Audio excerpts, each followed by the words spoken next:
సభాముఖంగా మీ అందరికీ నేను తెలియజేసుకుంటా ఉన్నాను. అదేవిధంగా ప్రభుత్వ పథకాలు ఎన్నో పెడతా ఉంటారు కేంద్ర రాష్ట్ర ప్రభుత్వాలు.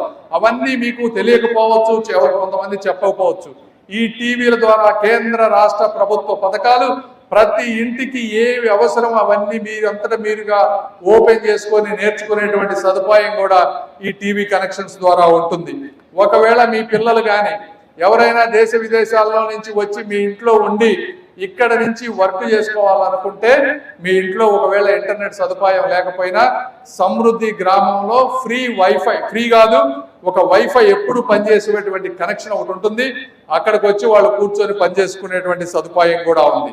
వీటన్నిటితో పాటు అత్యంత ముఖ్యమైనది రైతులకి ఈరోజు రైతుల ఆదాయం పెంచాలి, వాళ్ళ కాస్ట్ తగ్గించాలి. లేబర్ షార్టేజెస్ ఉన్నాయి కాబట్టి వీళ్ళని మెకనైజేషన్ చేసి ఏ విధంగా వాళ్ళ ఆదాయాన్ని పెంచాలి. ఇందులో ముఖ్యంగా మీకు సాయిల్ హెల్త్, భూసారంలో ఉన్నటువంటి ఇవి అన్నీ కూడా మీరు ఎక్కడెక్కడో, ఎందుకంటే ఆల్రెడీ మెకానిజమ్స్ ఉన్నా కూడా అధికారులు రాకపోవటం, టెస్టులు కరెక్ట్గా చేయకపోవటం వల్ల ఇవన్నీ మీకు సాయిల్ హెల్త్ తెలియటం లేదు. ఇప్పుడు ఇందులో సాయిల్ హెల్త్ మీ గ్రామ చిన్న మట్టిలో నుంచి ఇమీడియట్గా కూడా సాయిల్ హెల్త్ టెస్ట్ చేసి మీకు చెప్తే మీకు ఆదాయం పెరిగేటువంటి అవకాశం. అదేవిధంగా ఒక డ్రోన్ పెట్టాము ఇక్కడ, మీరు అద్దెకి తీసుకొని ఆ డ్రోన్ ద్వారా యూరియా కానీ ఏ పెస్టిసైడ్స్ కానీ మీకు ఇబ్బంది లేకుండా 500 రూపాయలతోటి చుట్టుపక్కల చల్లొచ్చేటువంటి అవకాశం ఉంది. అదేవిధంగా కృషి విజ్ఞాన కేంద్రాల్లో ఉన్నటువంటి సైంటిస్టుని వారానికి ఒకరోజు ఈ కేంద్రంలో పెట్టి మీ ప్రాంతంలో రైతులకు ఎటువంటి సలహాలు కావాలో, వెదర్ ఎలా ఉంటుందో ఇలాంటివన్నీ కూడా తీసుకొస్తా ఉన్నాం. ఆఖరిగా విద్య, ఎడ్యుకేషన్ మీరు ఈరోజు చూస్తా ఉన్నారు. మేము కూడా చాలా గవర్నమెంట్ అనేక స్కిల్ డెవలప్మెంట్ కార్యక్రమాలు తీసుకొచ్చాం. అయితే అవి కొన్ని సక్సెస్ అయినాయి, కొన్ని సక్సెస్ అవ్వలేదు.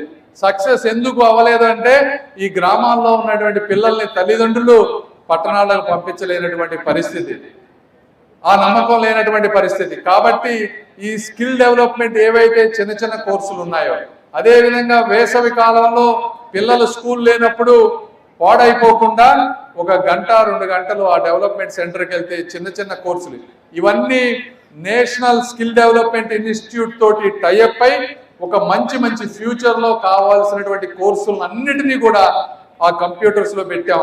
ఈరోజు మీరు చూస్తా ఉన్నారు చిన్నపిల్లలు ఎంత అద్భుతంగా ఏఐ కోర్సులు నేర్చుకుంటున్నారంటే ఆశ్చర్యం వేస్తా ఉంది. మీరు ఈ రోజుల్లో చూసారో లేదో కానీ వైభవ సూర్యవంశీ అని ఒక పిల్లవాడు 15 సంవత్సరాల పిల్లవాడు ఒక బీహార్లో ఒక చిన్న గ్రామం నుంచి వచ్చి ఈరోజు దేశంలో అందరి పేరు మారుమోగే అద్భుతమైన క్రికెట్ ఆడుతా ఉన్నాడు. అంటే అతను చూసినటువంటి అవకాశం ఇస్తే గ్రామీణ ప్రాంతం నుంచి కూడా చిన్న వాళ్ళు ఎక్కడికో వెళ్ళగలరనే దానికి ఇదంతా ఉదాహరణ. మీరు మన గుంటూరు నుంచి తీసుకువెళ్ళి చిన్న గవర్నమెంట్ స్కూల్లో చదువుకున్న పేద విద్యార్థుల్ని రాష్ట్రపతి గారిని కల్పించి ఢిల్లీ మొత్తం వీధి తిప్పి వాళ్ళలో ఆత్మస్థైర్యాన్ని పెంచే విధంగా కూడా చేశామని మీ అందరికీ నేను తెలియజేస్తా ఉన్నాను. ఇటువంటి ఒక క్రమశిక్షణ, కఠోర శ్రమ, కుటుంబ త్యాగాల ఫలితమే ఈరోజు మీ పిల్లల్లో ఎవరో కొంతమంది అయినా కూడా ఇలాంటి గొప్ప వ్యక్తులుగా తయారవ్వాలనేటువంటి ఉద్దేశం. ఇది ఒక పైలట్ ప్రోగ్రాం మాత్రమే. ఎందుకంటే దీనికి ఈ కేంద్రానికి ఈ రోజున కేంద్ర ప్రభుత్వం ₹1 కోటి ఖర్చు పెట్టింది. అదేవిధంగా ఇందులో ఇది 100% ఫ్రీ కాదు, ఇది కూడా మీకు తెలియాలి. ఎందుకంటే ఫ్రీ అంటే మేనేజ్ చేయడానికి ఎవరో ఉండరు.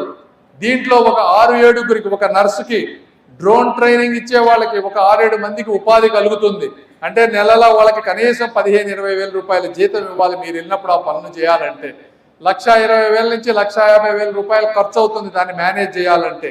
ఈ 1,50,000 రూపాయల ఖర్చు అవ్వాలంటే తక్కువ ఖర్చుతోటి చిన్న సర్వీసెస్కి మీకు ఛార్జ్ చేస్తే ఎక్కువ, అంటే ఎఫోర్డబుల్గా ఖర్చు ఎక్కువ లేకుండా అంటే గ్రామాల్లోకి ఇలాంటి సర్వీసులు మీ ఇంటి ముందుకు తీసుకురావడమే అత్యంత కష్టమైంది. ఇక్కడ 4-5 రకాల కంపెనీలు ఎంతో మంది కూర్చుంటే కానీ ఈరోజు ఒక కేంద్రం ఈరోజు ముందుకు రాలేదు.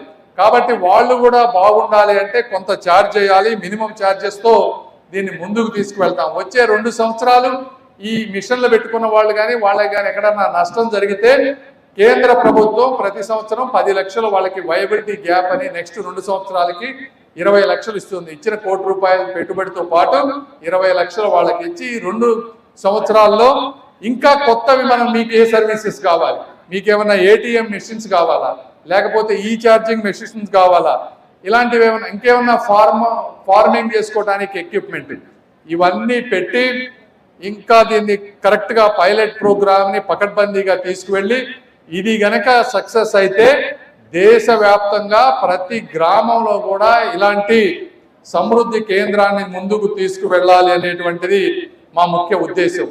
అయితే మీరు గుర్తించారో లేదో తెలియదు కానీ ఈ 3 ప్రాంతాల్లో ఆల్రెడీ ఒక ప్రాంతంలో మనం ఆల్రెడీ ఓపెన్ చేశాం. ఇది ఆల్రెడీ ప్రపంచవ్యాప్తంగా గుర్తింపు వచ్చింది దీనికి. ఎందుకంటే ఇలాంటి వినూత్నమైనటువంటి గ్రామాల ప్రయోగాలని అవార్డులు ఇచ్చేటువంటి ఒక సంస్థ ఉంది. ఎనేబుల్ ఎన్విరాన్మెంట్ లో 2026కు సంబంధించి ఈ సమృద్ధి గ్రామం అనేది అంటే ఐదుగురిని ఎంపిక చేశారు ప్రపంచవ్యాప్తంగా. 5లో ఈ సమృద్ధి గ్రామం కాన్సెప్ట్ ఆల్రెడీ వచ్చేసిందని తెలియజేయడానికి కూడా మీకు గర్వంగా చెప్తా ఉన్నాను.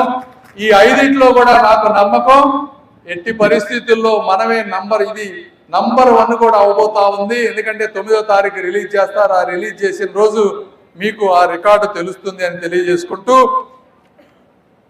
సమృద్ధి అంటే కేవలం ఆదాయం అంటే అందులో పెట్టిన ఆదాయం పెంచడం కాకుండా అందరికీ ఆరోగ్యం, అందరికీ విద్య, అందరికీ అవకాశాలు, అందరికీ ఆత్మవిశ్వాసం, ఈ విధంగా ఒక గ్రామం మారితే ఊరు మారటమే కాకుండా ఒక ఆలోచన విత్తనమై ఆవిష్కృతం అవుతుంది.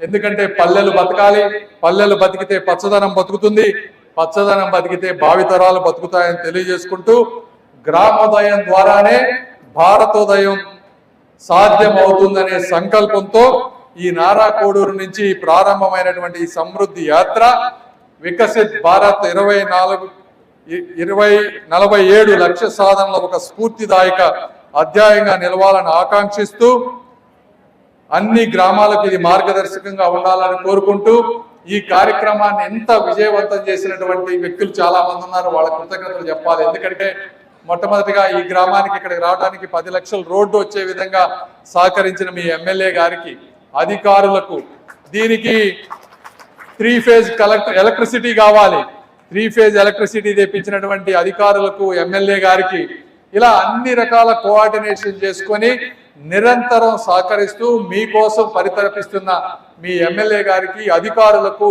మా డిఓటి అధికారులు వాళ్ళు కూడా అనేక రకాల మీటింగుల్లో కూర్చొని దీన్ని గొప్ప సంకల్పంతో ముందుకు తీసుకుంటున్న వారికి అందరికీ కూడా మనస్ఫూర్తిగా ధన్యవాదాలు తెలుపుకుంటూ, కృతజ్ఞతలు తెలుపుకుంటూ సెలవు తీసుకుంటున్నాను. ధన్యవాదాలు. Thank you.